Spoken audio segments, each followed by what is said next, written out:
Amém. Eu já tinha cumprimentado o pessoal, né? Mas, Abraão, você fez a primeira pergunta, o pessoal começou a colocar aqui. Aí, o somatório de filhos aqui, 59.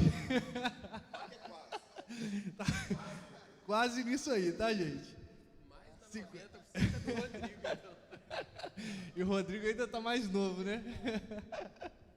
Um abraço para as crianças aí, né? A Esther, a Helena, o Isaac. Não, tá fácil. Vai, a pessoa já tá colando aqui, ó, Abraão. Já tá colando aqui, ó. Um abraço para as crianças aí, ó. Isaac, Helena, Esther. A Samara já não é criança mais, né? O Lucas. A Esther, do pastor Jefinho. Também o Davi e a Elisa. Então você que fez as contas aí, e não cola, hein? Não pode colar. Brincadeiras à parte, boa tarde para vocês que estão conectados aí nesse momento de pocket, nossa conversa na terça-feira. E quero cumprimentar já de cara aqui o nosso querido evangelista Rodrigo. Boa tarde a todos, que Deus nos abençoe. Boa tarde ao reverendo Jefferson, ao reverendo Roberto, Pedro Felipe. Amém. E a todos em casa aí, que Deus abençoe a nós nesse momento. Esse homem é brabo, hein? Esse homem é brabo. Boa tarde, reverendo Roberto, Deus abençoe sua vida.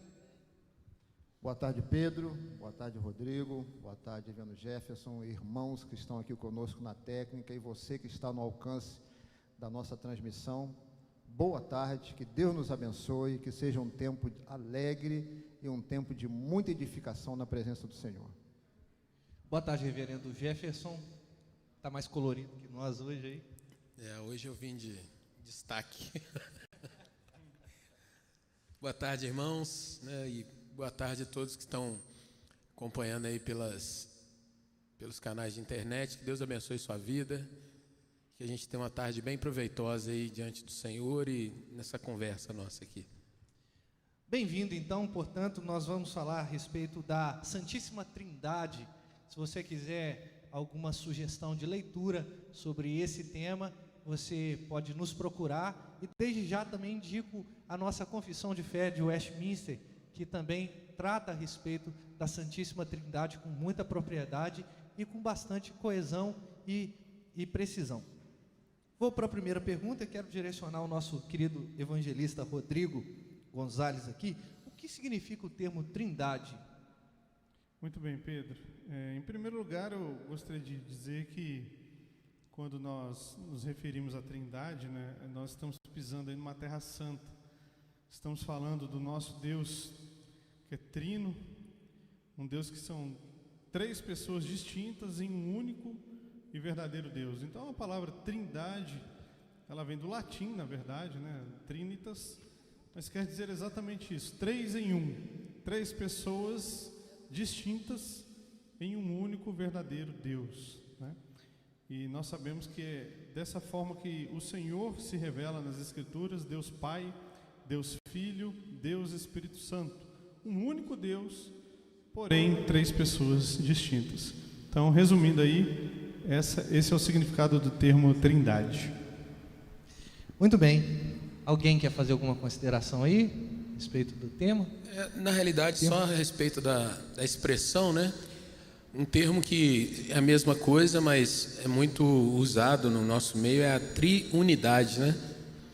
Três pessoas em um só Deus e numa unidade inseparável, jamais. Perfeito. Qualquer separação dessas três pessoas, caímos numa heresia, né? A gente vai falar um pouquinho a respeito disso também. Reverendo Roberto, por que esse termo não aparece na Bíblia? E já que não aparece na Bíblia, quem cunhou esse termo Trindade? Perfeito, Pedro. A palavra Trindade, ela não aparece na Bíblia realmente de forma explícita, mas ela aparece implicitamente e ela pode ser vista quando nós analisamos os textos bíblicos. Quero começar por Gênesis, por exemplo, no primeiro capítulo e primeiro versículo, onde nós lemos Bereshit bara Elohim, onde nos diz: no princípio criou Deus. Essa palavra Elohim aqui, ela está no plural. indicando de uma forma muito interessante, a plenitude é um artifício hebraico para falar sobre a intensidade e plenitude, implicando aqui que esse Deus plural já existe, ainda que encoberto, não de forma explícita, mas implicitamente na Bíblia. E o verbo usado, bará, ele está no singular, ou seja, é um Deus, apesar de ser mais de um Deus nele mesmo. Aqui não fica claro que são 3 deuses, mas já há uma indicação de que esse Deus se faz em mais de uma pessoa. Em Gênesis 1, 26, nós vamos ver Deus falando, conversando. Ele diz: façamos o homem a nossa imagem e semelhança. Quem é a imagem e semelhança de Deus, senão outros que lhe são iguais? Ele não poderia estar conversando com seres criados, ele está conversando com as 3 pessoas da eternidade. Em Gênesis 3, 22, nós vemos assim: eis que o homem se tornou como um de nós, conhecedor do bem e do mal, assim que não estenda e tome também da árvore da vida e come eternamente. Então se tornou como um de nós. Então Deus mais uma vez manifestando a presença de outros como ele. E Gênesis 11, 7, vinde, desçamos e confundamos ali a sua linguagem. Então Deus, em Gênesis, já implicitamente mostrando que Deus, na sua plenitude, ele é mais de uma pessoa. Interessante o Salmo 110, versículo 1, quando Davi escreve, e ele fala assim: o Senhor disse ao meu Senhor, e Yahvé disse a Adonai. Ou seja, 2 senhores, não é? Assenta-te à minha direita até que eu ponha os seus inimigos por escabelo dos seus pés. Então, Davi já informando que Deus estava conversando com o Senhor Deus Jesus, Deus Pai e Deus Filho, numa conversa ali entre as pessoas da Trindade. No Novo Testamento, nós vamos ver vários textos que apresentam também a Trindade. Começando por João, o Verbo estava com Deus e o Verbo era Deus. Vamos ver isso nos escritos dos apóstolos e vamos ver todo um arcabouço de Velho e Novo Testamento apontando para a triunidade, para o Deus Trino. Bom, a segunda pergunta dentro da primeira é: quem cunhou esse termo, né? Estávamos aqui conversando e existe uma maioria de consenso, né? Quase um consenso entre os teólogos, que foi Tertuliano. Isso é verdade. Mas a nível de credo, a nível da igreja discutindo sobre isso, foi no caso credo de Atanásio, que trouxe para nós a palavra Trindade. E ele escreveu assim: adoramos um Deus em Trindade, e a Trindade na unidade, sem confundir as pessoas, e nem dividir a substância. Então, cunhado por Tertuliano, mas a igreja, a partir desse credo, passa a defender de uma forma melhor a Trindade, visto que quando nós não enxergamos a Trindade, quando nós não enxergamos Deus Pai, Deus Filho, Deus Espírito Santo como uma Trindade santa, isso traz para a igreja dificuldades, isso traz as heresias. E foi exatamente nesse período, aqui no 8º século, 6º século, 7º, a igreja estava se preocupando em defender-se, fazer apologia, em defender-se dessas heresias. E foi no credo de Atanásio, então, que a Trindade aparece com mais força, embora, como discutimos aqui, há um consenso de que foi cunhado por Tertuliano. Perfeitamente. Nós temos aí esses escritos, os credos, que são confissões de fé daqueles primeiros crentes, os pais pós-apostólicos ali, no 2º século, 1º e 2º século, que trouxeram essa percepção de Trindade para a gente. Alguém quer fazer algum comentário a respeito dessa pergunta aí? Eu creio que foi bem completa a resposta. Gostaria apenas de acrescentar que o pastor citou o termo Adonai, e ele é um plural também, né?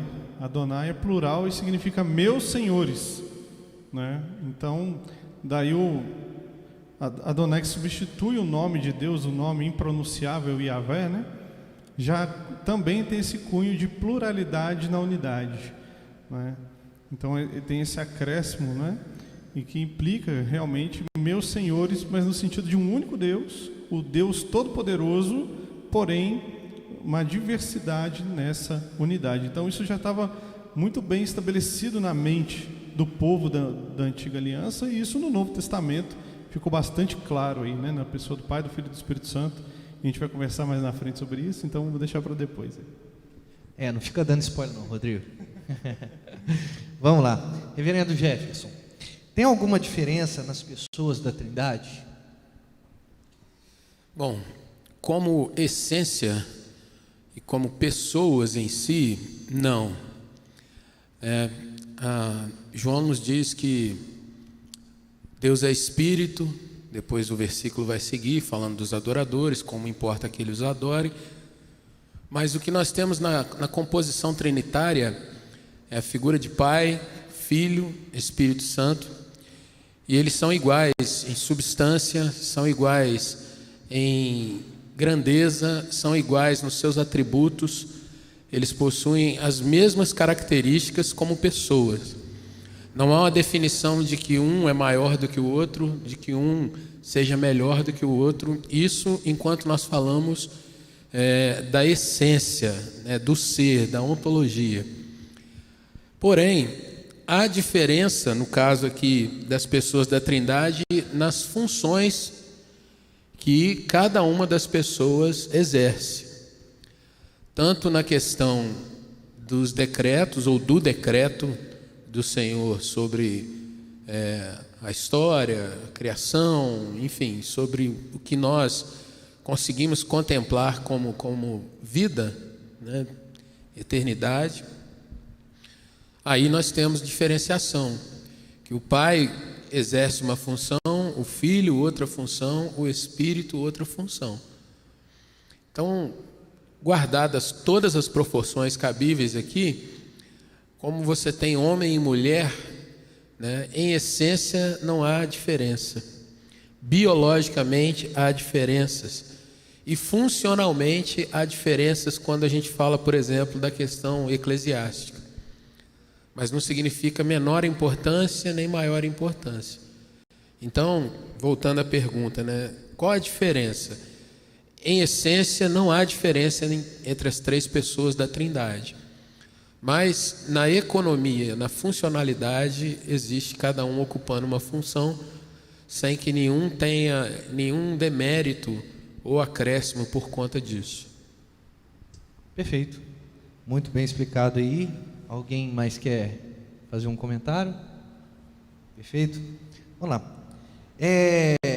Reverendo Roberto Carlos, por conta do termo Trindade, a religião cristã pode ser considerada uma religião politeísta? Para quem não sabe, poli vem de várias, né? E teísta é um outro termo que significa a deidade, ou vários deuses. Então a religião cristã, ela pode ser considerada uma religião politeísta? Não, não pode, porque Deus, entregando ao povo a sua lei, deixou muito claro, e eu quero citar Deuteronômio 6, de 4 a 5, ouve Israel, o Senhor nosso Deus é o único Senhor. Amará, pois, o Senhor teu Deus de todo o teu coração, de toda a tua alma, de toda a tua força. Ou seja, o povo de Deus na antiga aliança, como na nova aliança, sempre foi instruído e convocado a reconhecer a existência de um único Deus e só a esse Deus adorar. O povo de Deus sempre foi monoteísta, e quando, por algum motivo, nós vemos isso na história do povo, no Antigo Testamento, por algum motivo o povo era vencido pela tentação de servir a outros deuses, sofriam drásticas consequências pelo fato de não reconhecerem na própria lei de Deus o único do Senhor, o único Deus existente. E nós, no Novo Testamento, nas cartas dos apóstolos, também somos convocados e instruídos à mesma consciência. Só há um Deus, e esse Deus, por ser triuno, não significa que são três deuses a serem adorados, mas adoramos apenas o único Deus, o Senhor. Maravilha. Alguém mais fazer alguma consideração? Só uma observação que eu Sim. acho que vai ajudar, né? Na realidade, a gente fala de um Deus que se divide em 3 pessoas e muitas vezes a gente é tentado a pensar que são 3 deuses. Aliás, essa é uma acusação que o cristianismo histórico, o cristianismo mais ortodoxo recebe, né? Mas quando você pensa, por exemplo, em algumas comparações, você vai ver que fica mais fácil assimilar a questão trinitária. Quando você pensa em música, você vai falar de melodia, vai falar de harmonia, vai falar de ritmo, 3 questões que compõem uma música, ou a música. Mas nem deixou de ser música, e você pode falar dessas 3 questões em particular, mas todas as 3 compondo a mesma coisa. Quando a gente pensa no tempo, você tem passado, presente, futuro, mas tudo é tempo. Tempo passado, tempo presente, tempo futuro, não mudou. Quando você pensa em espaço, né, largura, altura, profundidade, é espaço, né, não está uma coisa dissociada da outra. E assim a gente vai vendo vários modelos triádicos que a gente pode encontrar na natureza que nos ajudariam a pensar um pouco mais nessa questão de uma forma não tão distante assim da nossa caminhada, né? Então, o que o reverendo Roberto colocou é perfeito, concordo com isso, mas só trazendo esses exemplos para a gente poder ter isso mais na nossa mente também. Seria correto, né, a gente afirmar, portanto, que a manifestação de Deus é diferente nas 3 pessoas da Trindade, né? Deus Pai, por exemplo, a gente vai falar mais à frente na obra salvífica, né, como funciona isso, mas Deus se manifesta de maneira diferente, né? O seu Filho encarnado, a 2ª pessoa da Trindade, depois o derramamento do Espírito Santo em Atos dos Apóstolos, profetizado em João, né? Se você tem acompanhado os nossos pockets aqui de terça-feira, você vai descobrir lá no momento de perguntas sobre o Espírito Santo, que a manifestação do Espírito Santo se deu no Antigo Testamento, extra nós, e no Novo Testamento, a partir do Novo Testamento, intra nós. Então, muito bem aí as considerações que foram alavancadas aqui. Rodrigo, o que significa economia da Trindade? Te apertei, hein? Essa economia não é só de dinheiro, não. O pessoal está achando que é economia da Trindade, que eu vou dar e Deus vai me, né? Deus vai retribuir. Essa aí é a mais pregada de todas. Essa é herética, né? Essa economia herética que tinha que ser banida do nosso cristianismo contemporâneo, né? Mas economia nada mais é do que as obras da Trindade no decorrer da história humana, né? No decorrer do espaço-tempo, da criação aí. Então, como já foi bem falado aqui, um único Deus, uma mesma substância, uma mesma essência. Porém, na obra da criação, essa Trindade, esse Deus trino e uno, ele se mostra, né, com funções diferentes, não é? Então nós vemos em Gênesis, por exemplo, né, o Pai diz: haja luz e houve luz. Então nós vemos ali o Pai dando o decreto. E nós vemos no Evangelho de João que o Filho é a própria palavra que dá origem às coisas, e o Espírito Santo sustentando, preservando e mantendo essa criação. Então, economia da Trindade é isso. A Trindade, enquanto ela se auto-revelou na história da humanidade, e age em vista a nossa participação na comunhão trinitária, fazendo apenas uma distinção também aí da Trindade imanente, não é? Que é o Deus conosco, Deus Emmanuel, Deus em nós. Então a Trindade econômica é basicamente isso. São as obras do Pai, do Filho e do Espírito Santo na história, no decorrer da criação. Perfeito. Alguém mais quer fazer um acréscimo? Só até a respeito do termo, né? A economia. Essa palavra vem de 2 palavras do grego, né? No caso é oikos, que é casa, e o nomos, a lei, ou seja, como que a casa é dirigida, é trabalhada. Então, levando para a Trindade, como que a Trindade funciona, né? Como é que no que a gente estuda como que ela, dia após dia, ela se organiza no sentido das suas funções, né? Como se fosse um grande balé, né? E as 3 pessoas ali se distribuem naquelas funções, e eu gosto muito de ficar lembrando isso, exatamente porque é sempre a nossa tendência. Mas qual é maior, qual é menor? Não, não tem maior e menor.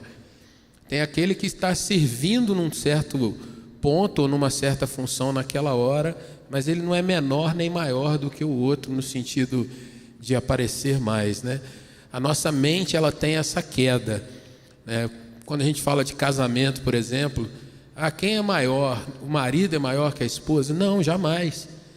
Cada um tem a sua função dentro do lar, dentro da vida do dia a dia, mas ambos têm o mesmo grau de importância, de valor, de querer, no caso. E a gente pode usar uma função aqui da nossa igreja, né? Temos pastores, cada um deles desempenha uma área de atuação na igreja, mas qual pastor que é maior, qual que é menor? Não existe essa questão, né? Na realidade, todos são pastores, e dentro disso aí a gente caminha, né? E assim também é na economia da Trindade.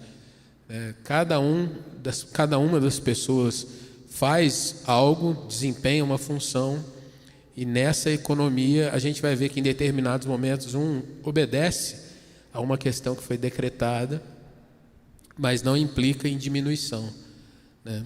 Você vai se lembrar sempre, talvez, das palavras de Jesus: eu e o Pai somos um, né? Como assim um? Somos um, e ponto, porque Ele falou, né? E naquilo ali Ele mostra que está a serviço do que está acontecendo, o seu ministério ali, mas em momento nenhum Ele é diminuído na questão de grandeza e de divindade. Eu vou aproveitar você, o reverendo Jefferson, porque essa próxima pergunta é justamente isso. É correto afirmar que uma das pessoas da Trindade é mais poderosa que a outra? Pode dissertar mais um pouquinho a respeito disso? Então, não é correto, né? Como eu falei, a gente tem essa tendência a cair. E quando eu falo a tendência, a nossa inclinação a interpretar alguma coisa sempre dando destaque a um ponto em relação ao outro, e na nossa mente caída a gente tende a formar até certas teologias em cima. Então eu vou citar um exemplo prático. Algumas igrejas dão muita ênfase à pessoa do Espírito Santo. Nos anos 80, 90, né, nessa explosão de música que a gente viu por aí, a gente viu muitos líderes que vamos cantar ao Espírito Santo, vamos clamar ao Espírito Santo, vamos buscar o Espírito Santo. E isso é uma incorreção, porque na realidade a gente tem que buscar o Senhor em cada uma das suas perspectivas de pessoa, de ação, né? Nós oramos e o Senhor Jesus diz: tudo aquilo que pedires ao Pai em meu nome, ou seja, como se Jesus estivesse ali fazendo aquela oração. Então, nesse ponto de destacar uma pessoa dizendo-se mais poderosa ou mais evidente que outro, isso na realidade, talvez uma imaturidade, porque o Pai, o Filho e o Espírito Santo atuam igualmente nas nossas caminhadas. Perfeitamente. Chegou uma pergunta aqui do nosso querido Guilherme Braz. Guilherme, Deus abençoe sua vida, obrigado pela sua participação aqui no nosso Pocket. Vou direcionar sua pergunta aqui ao reverendo Roberto Carlos. Pessoas ligadas a religiões de reencarnação ou seitas espíritas são politeístas? Eles acreditam na Santíssima Trindade, né? Talvez seja essa a pergunta. É uma pergunta bastante difícil, né? Quando nós pensamos nas pessoas que acreditam na reencarnação, elas acreditam no evoluir do seu espírito, evoluir-se através de reencarnações. São vidas que vão passando no tempo e procurando nisso tornar-se melhor e purgar, né, os seus erros, né, purgar os seus feitos de uma maneira através das vidas posteriores. Agora, Jesus Cristo, para os reencarnacionistas, ele é um espírito evoluído, ele é o espírito mais evoluído que já teve. Então Jesus não é Deus, Jesus não é não faz parte da Trindade Santa. Se eles acreditam, se eles são politeístas, se eles têm outros deuses, aí é uma pergunta bem mais complexa de a gente estar respondendo, visto que isso vai entrar nas questões do obscurantismo, vai entrar nas questões de a convivência com outros espíritos, aos quais podem ser adorados, venerados, né? Dependendo da linha da questão espírita, seja a linha kardecista ou alto-espiritismo e baixo-espiritismo. Então, nesse ponto, podemos afirmar sim, que se há adoração a esses espíritos, são politeístas, nesse ponto. Agora, se a visão é apenas da evolução de si mesmo através das reencarnações, aí já fica mais complexo você dizer que estes acreditam em algum outro Deus, né? Mas, enquanto ao baixo espiritismo, podemos sim dizer que a crença nesses espíritos, a adoração a eles e colocar-se até mesmo o corpo, né, e a vida a serviço desses espíritos, seria um ato politeísta. Então, não sei se isso vai aqui responder, sanar a dúvida do Guilherme. Lembrando também, irmãos, que não é o fato de ser uma religião monoteísta significa que ela é correta. O que traz para a gente a correta religião é a Sagrada Escritura, pelo menos para nós, os cristãos. Então, assim, a gente tem, por exemplo, os muçulmanos, né? Religião islã, que acreditam apenas em um Deus, é monoteísta. E o judaísmo também. O judaísmo também, que é o cristianismo não amadurecido, né? Acredita somente na pessoa de Yahvé e acabam caindo em erros que são heréticos aí, são heresias, né? Não contempladas ali na Bíblia. Portanto, não é o sarrafo, não é a vara de medir, né? Ser monoteísta, vamos dizer assim, né? Então, sanando a sua dúvida aí, Guilherme, um grande abraço para você, e quando tiver oportunidade, participe mais com a gente aí, tá? E venha também nos cultos quando voltarmos presencialmente. Vamos dar prosseguimento ao nosso roteiro aqui. A pergunta vai para o Rodrigo.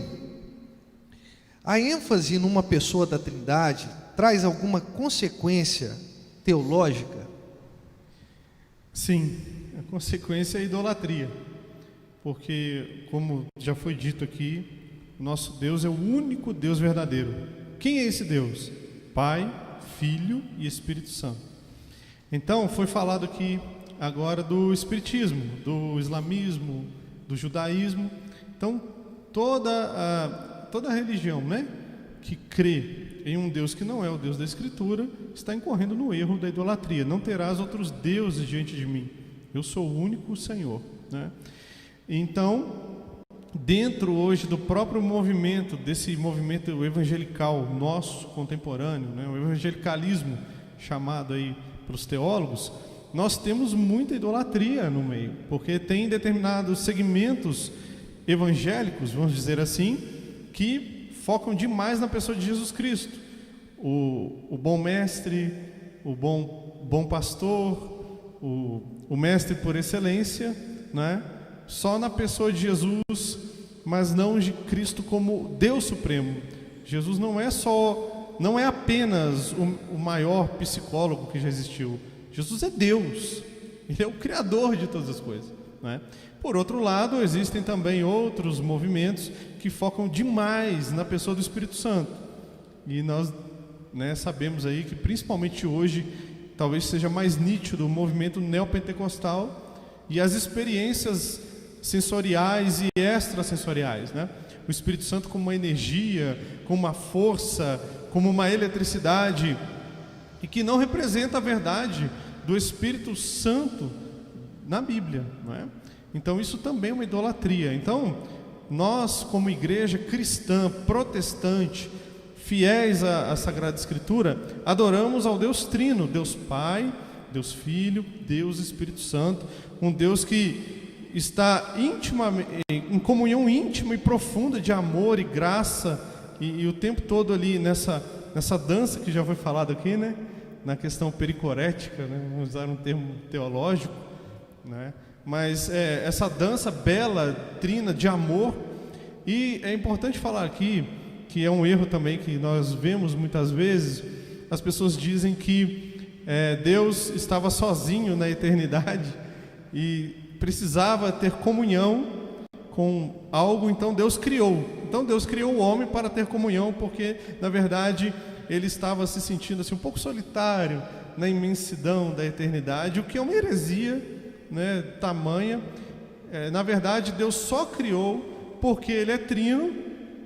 Só existe comunhão entre igreja, entre um povo escolhido, porque Deus é esse Deus trino, Deus de comunhão, Deus de amor, um Deus de graça, um Deus de misericórdia, e isso é expresso dentro de um relacionamento trinitário que transborda para fora. Então falar em criação, falar em igreja, falar em salvação, falar em comunhão entre irmãos, entre amor fraternal, só tem sentido se nós falarmos em um Deus que é trino, Pai, Filho, Espírito Santo, sem hierarquia, sem divisão, um Deus único, né? Como já foi citado o texto aqui, Jesus falando, eu e o Pai somos um, né? O Espírito também é um com o Pai e o Filho, né? O Filho eternamente gerado, não criado. Nós vamos falar de algumas heresias aí daqui a pouco, né? O Espírito Santo procedendo do Pai e do Filho, mas não existe pessoas piores, até o termo pessoas, né? Agostinho já escreveu sobre isso. Até o termo falar sobre a Trindade como pessoas é limitado, né? Se a gente for entrar na questão mais profunda, filosófica, do que é uma pessoa, não compreende ainda o que significa ser Deus, né? Mas de tudo a gente vai cair uma frase que eu gosto bastante de um teólogo, que ele diz assim, olha, tente entendê-la e você vai se perder, né? Tente negá-la e você perderá sua alma, né? Tente entender e você perderá sua mente. Tente negá-la e você perderá sua alma. Então nós atingimos, de acordo com o que está revelado na Escritura, nós atingimos um certo conhecimento, mas nós cremos muitas vezes naquilo que nós não entendemos, apenas naquilo que está revelado. Então, voltando aí à pergunta, eu fiz uma digressão para voltar aqui. Existe problema? Com certeza absoluta. Quando nós nos reunimos para cultuar a Deus, Deus Senhor, Yahvé, Adonai, Elohim, né, o Deus Todo-Poderoso, nós nos unimos para adorar o Deus Trino, Pai, Filho e Espírito Santo, em igualdade de adoração, de louvor, de honra e de glória. E se nós não fazemos isso, estamos incorrendo na idolatria, e esse culto idolátrico, que é tão combatido na Escritura, ele não é aceito por Deus. Então, nós precisamos nos atentar para isso também. Muitas pessoas pensam que estão indo à igreja, né, para adorar a Deus, mas será que realmente esse culto está sendo aceito? Será que o Deus Trino está aceitando essa adoração ao Deus Trino? Pai, Filho e Espírito estão recebendo nesse culto a mesma honra, a mesma glória, o mesmo louvor? Então temos que pensar sobre isso também. Perfeito. Reverendo, eu gostaria de contribuir com o Rodrigo, porque, como já foi dito aqui, o Rodrigo falou, o Reverendo Jefferson também, a Trindade ela se harmoniza e ela trabalha para que a glória seja mútua. Então, quando nós colocamos um sobreposto ao outro, nós estamos indo contra a própria relação que a Trindade mantém entre si. A Trindade, para nós, ela é, na verdade, também o paradigma da comunhão. Então, se nós queremos pensar em comunhão na igreja, precisamos olhar para a Trindade, para essa relação harmônica, fraterna, amorosa, aonde eles se procuram a glória um do outro, e não que um fique maior do que o outro, né? Então é importante a gente olhar para eles também, como o Rodrigo falou, colocando um sobreposto ao outro, maior do que o outro, nós estamos indo contra a própria relação que a Trindade mantém entre si. Perfeito. Reverendo Jefferson, o entendimento correto da Trindade pode influenciar a melhor percepção nos meios de graça? Aí de repente carece a necessidade de explicar o que é meio de graça para o nosso público. Ok. Bom, meios de graça são as atividades ou as circunstâncias que são utilizadas por Deus para que nós sejamos agraciados, abençoados, digamos, uma palavra mais próxima de nós. Então, a exposição da Escritura é um meio de graça? É. Então, quando a Bíblia está sendo exposta e é exposta corretamente, você não vai ter um desequilíbrio no entendimento da Trindade. E nisso, então, de acordo com a pergunta aqui, você vai perceber não somente aquela obra, quando você está tendo uma exposição correta da Escritura, você está tendo também a revelação do Senhor, das pessoas da Trindade, naquela exposição. Logo, você está sendo abençoado e abençoado de uma forma correta, harmônica, que vai trazer crescimento e principalmente confiança na pessoa do Senhor. Quando você tem outros meios de graça, por exemplo, a administração dos sacramentos, né, a Santa Ceia, o batismo, se você compreende bem, por exemplo, você é batizado em nome do Pai, do Filho e do Espírito Santo. Não existe o batismo em nome de um só, e também não existe a atuação do batismo de uma só das pessoas. Faz parte, então, dessa compreensão. O pastor Roberto acabou de citar a questão da comunhão da igreja. Ela é espelhada na comunhão trinitária. Então, o outro meio de graça que nós falamos aqui com relação ao sacramento, a Santa Ceia, você vai compreender que Jesus é a pessoa que se encarna, é o Filho que se encarna, que morre no nosso lugar, que vence a morte, que recebe a glória, como Filipenses nos diz, né? Para que diante do nome dele se dobre todo o joelho. Ou seja, em cada uma dessas circunstâncias, quando você tem uma compreensão correta, você também age com correção diante da palavra do Senhor e, ao mesmo tempo, o Senhor também delibera as suas bênçãos de uma forma, creio que um pouco mais sadia, né? Porque Deus está sempre nos abençoando, até quando Ele nos corrige, quando Ele nos coloca de novo, ó, não é bem por aqui não, nem que seja pela orelha, você vai ser puxado e colocado no lugar.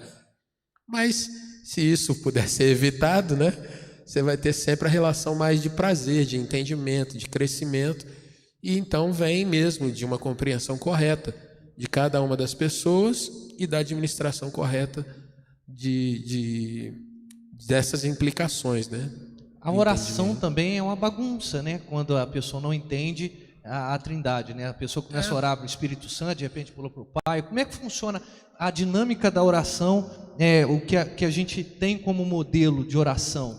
Bom, que é um meio de graça também, diga-se de passagem. Eu citei agora há pouco numa outra questão, que era Jesus falando o seguinte: tudo aquilo que pedirdes ao Pai em meu nome, ou seja, já há uma sequência que ele nos indica, mas eu quero citar a oração que a gente tem como modelo, que ele diz: portanto, vós orareis assim, desse jeito que vocês devem orar, foi o que ele diz.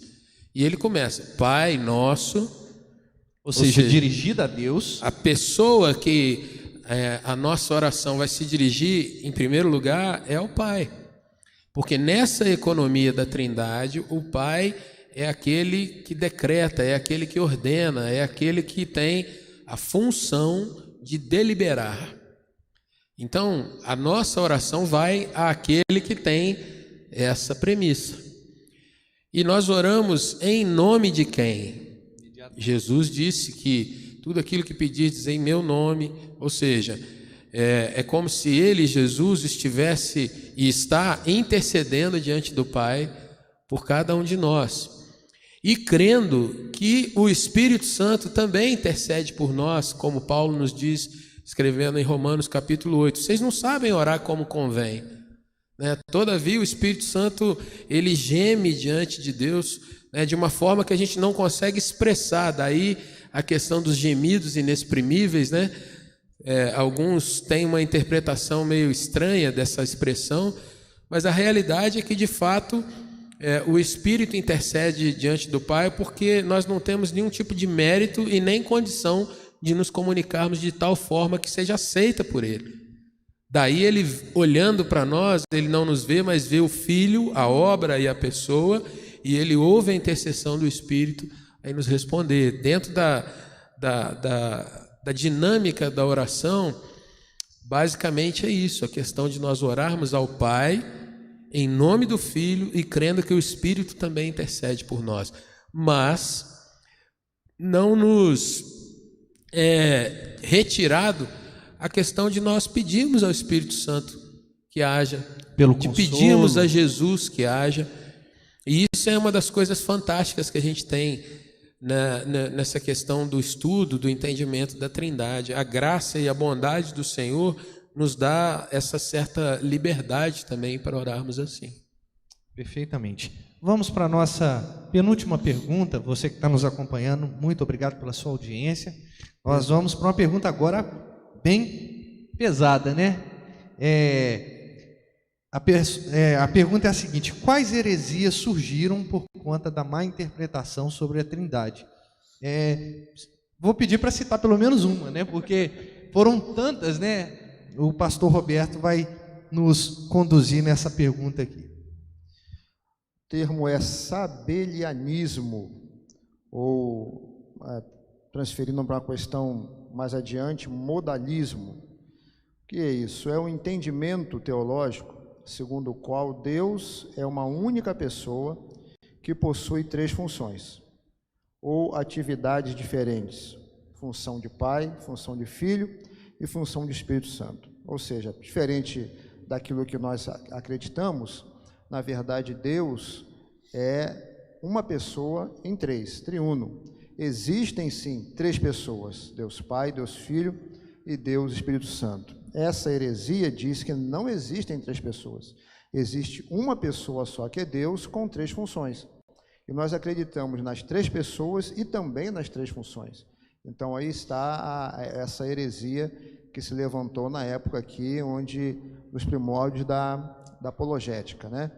E nos nossos tempos agora, no nosso cotidiano, nós temos aí a questão dos testemunhos de Jeová, que, apanhando a doutrina gnóstica da antiguidade, não acreditam que Jesus é Deus.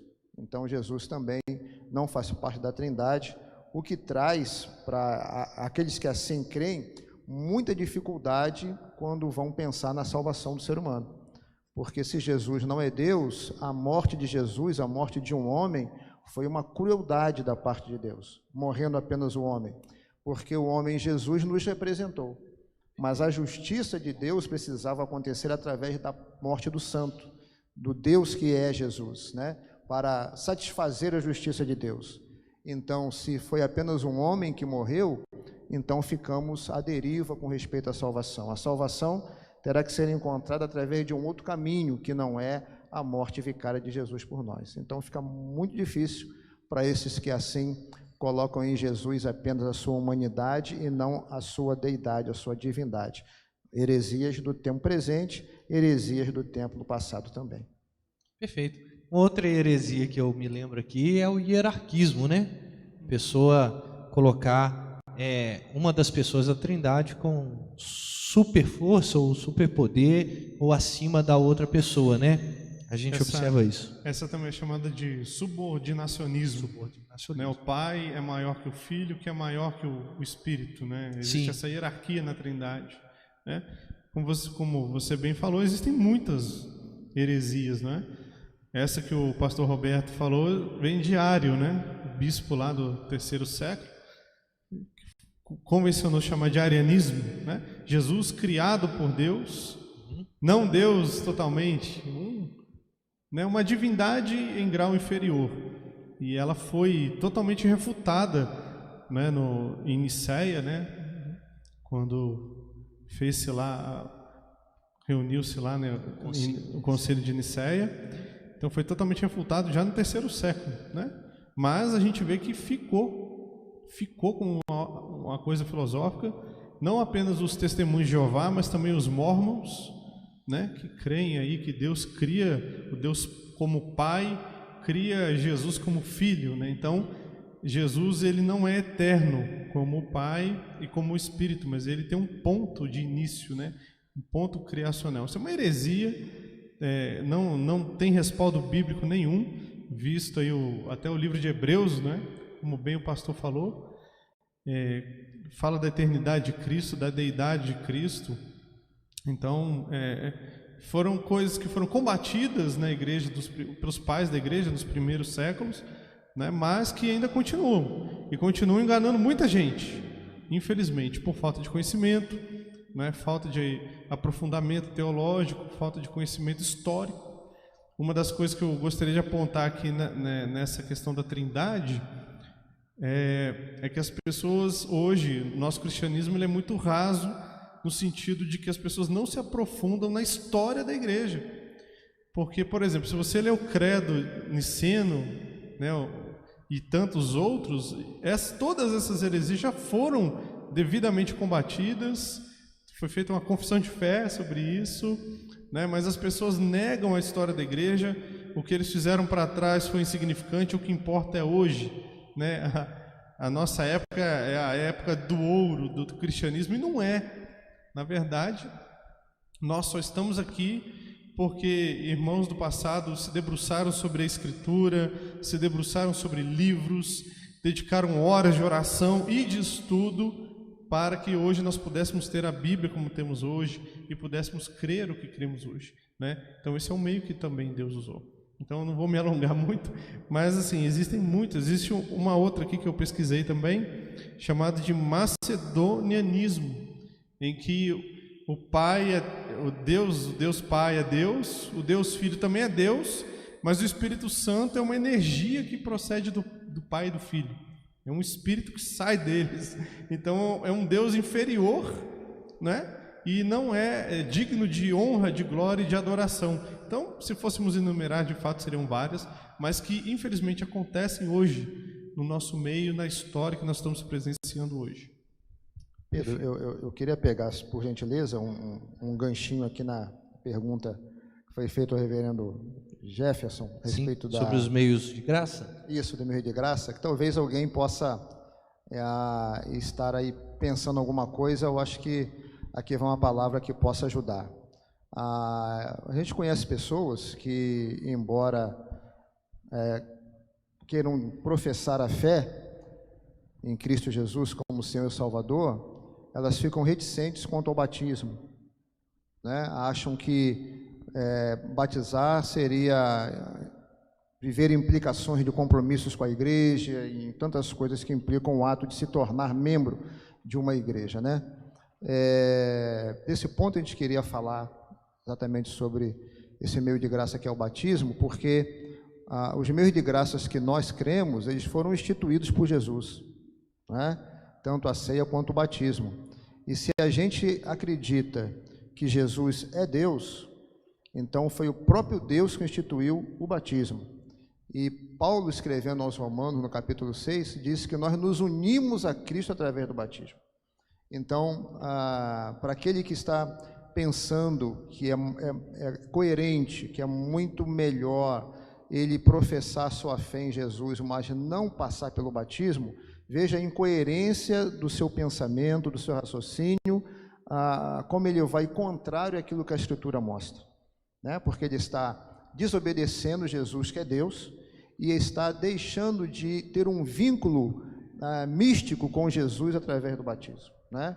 E a respeito da ceia, da mesma forma, às vezes a pandemia está aí, estamos isolados, não estamos podendo nos reunir para ministrar a ceia, e a ceia também foi instituída por Jesus, e nós cremos piamente que a presença dele na ceia é algo que vem nos ajudar a nos fortalecer e nos alimentar na nossa fé. Então, se não estamos participando da ceia, por enquanto, está havendo para nós um déficit de fortalecimento da fé, de nos alimentarmos do Senhor nessa relação mística que acontece da ceia.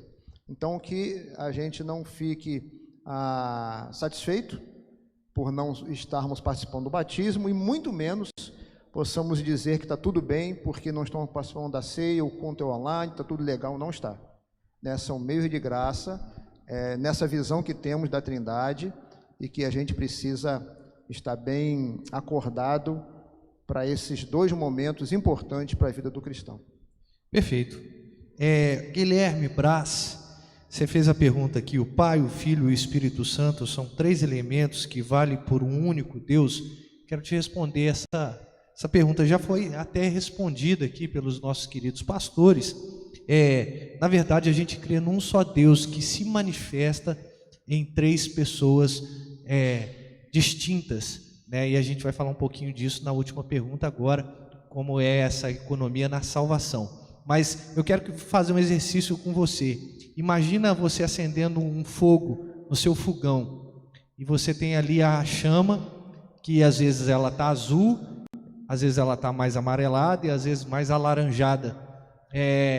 Se trata de fogo igualmente, queima igualmente, pelo mesmo processo, mas ela se manifesta ali com as cores diferentes por questões químicas, né?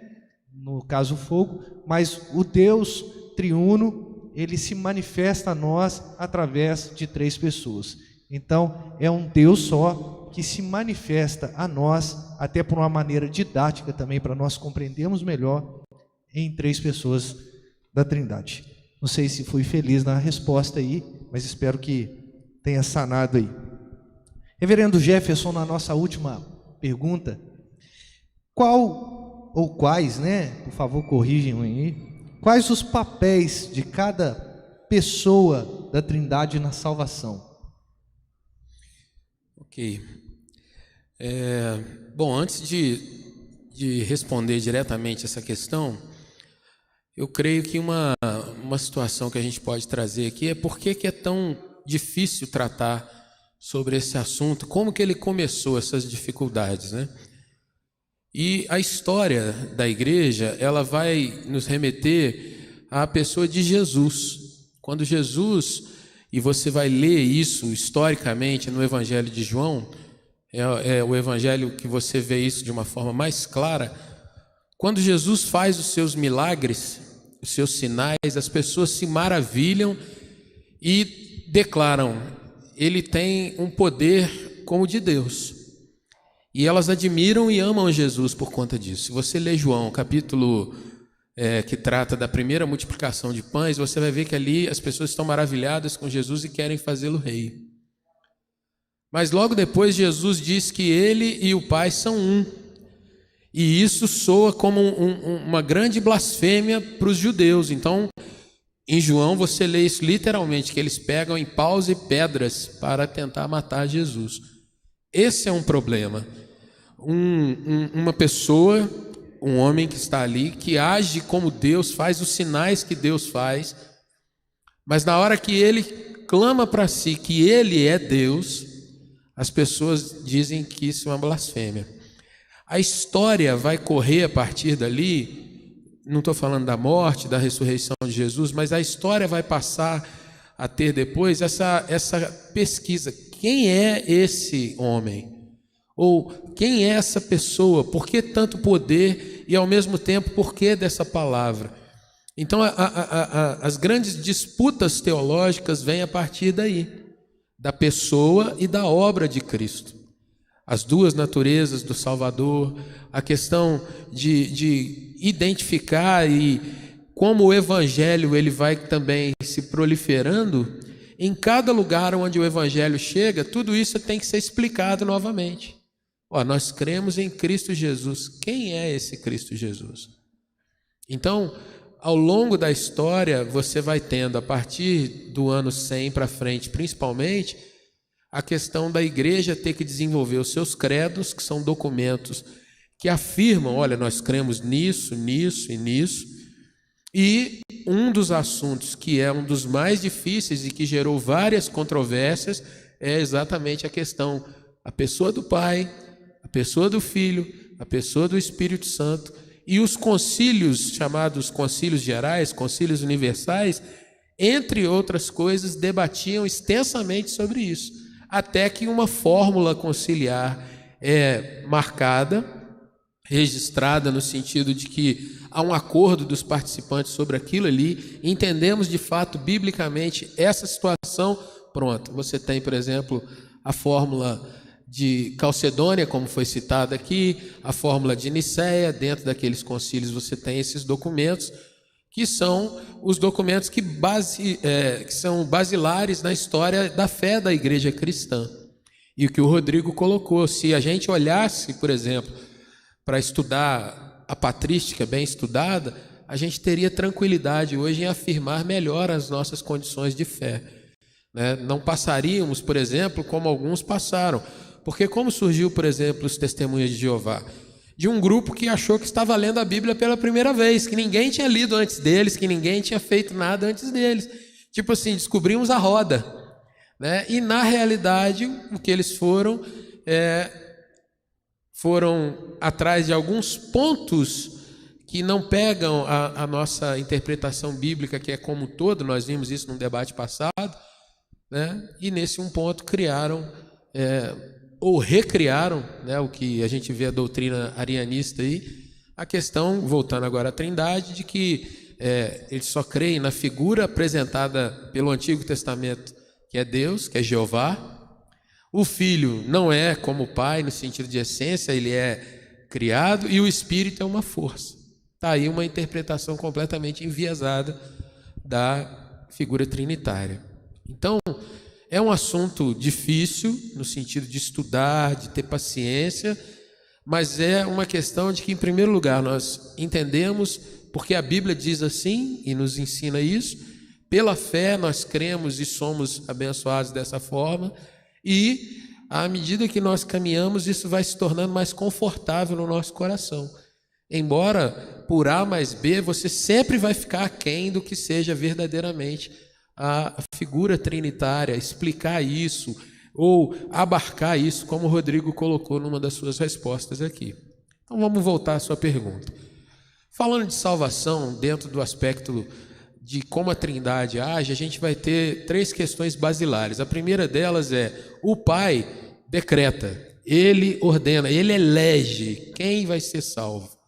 Então, na economia trinitária, quem ficou responsável por dizer o Pedro Felipe vai ser salvo? É o Pai. Mas o Pedro Felipe, sendo pecador e não podendo ter por ele mesmo, por volição própria, acesso à salvação, alguém vai ter que cumprir a questão de ser responsável pelos pecados, o pagamento dos pecados, e trazer a questão da vida eterna sobre o Felipe. Quem vai fazer isso? É aquele que se encarna, vai morrer na cruz e ressuscitar, que é a figura do Filho. Mas ainda assim, quem vai despertar o coração do Pedro Felipe? Quem vai tornar o Pedro Felipe capaz de entender essa mensagem e confessar, porque a Bíblia diz que todo aquele que confessar é que será salvo. Então, quem vai ser o responsável por capacitar eficazmente que uma pessoa, um eleito, o Pedro, que eu estou citando o exemplo aqui, possa confessar o nome do Senhor como Salvador? É o Espírito Santo. O Pai elege, o Filho é o que morre na cruz e condiciona a questão de que agora o eleito pode ser salvo, e o Espírito Santo é quem convence, quem trabalha, quem chama de uma forma eficaz para que haja confissão. Nos nossos dias a gente sempre vê pedaços dessas coisas. Pessoas dizem assim: você tem o livre-arbítrio e você pode ser salvo. Pois é, a Bíblia diz em Efésios que nós estávamos mortos, e o morto não pode confessar isso. Alguém teve que trazê-lo à vida antes, para que ele assim pudesse confessar. Então isso é o chamado, a vocação, o chamado especial. A Bíblia nos diz: o Espírito é quem convence do pecado, da justiça e do juízo. Então isso está bem trabalhado pela palavra de Deus, que a gente possa compreender de uma forma tranquila. O Pai elege, o Filho cumpre e o Espírito capacita para que nós venhamos a entender. Ficou fácil assim? Você que está nos assistindo aí, ficou muito bom essas respostas, né, desse nosso questionário. E esse pocket termina aqui, e eu quero agradecer ao reverendo Jefferson pelas explicações, reverendo Roberto, muito assertivo também nessas explicações, e o nosso querido evangelista Rodrigo, que é o pastor da nossa querida congregação do bairro Amazônia, inclusive, né? Quero mandar um abraço especial para esses irmãos, estamos com saudade de vocês, tá joia? Nós agradecemos aí a participação de todos. Terça-feira nós temos mais um debate, convide mais algumas pessoas, você que tem ainda dúvidas, chame a gente no WhatsApp da igreja, ou no particular dos pastores que estão disponíveis para você aí também sanar as suas dúvidas. Deus abençoe. Vamos passar a palavra para o nosso querido Abraão.